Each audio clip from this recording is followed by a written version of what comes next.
বেবো আমরা কোথায় যাচ্ছি? বেবো ঠাকুর খেলতে যাচ্ছি। এই যে বেবো চল কি বাবা এত জোরে কে চাচ্ছে ঠাকুর ফেলতে গিয়ে?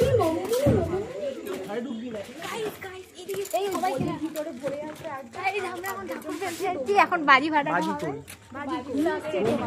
বোম এনেছো? তাহলে আমাকে যে কটা ছিল আমার কাছে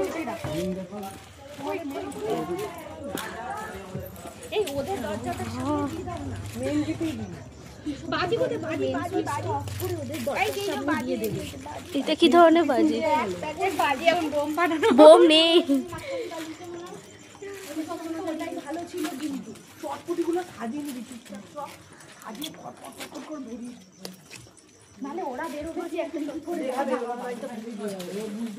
আরে সবাই বেরোলেই তো বলে যাবে যে আর কে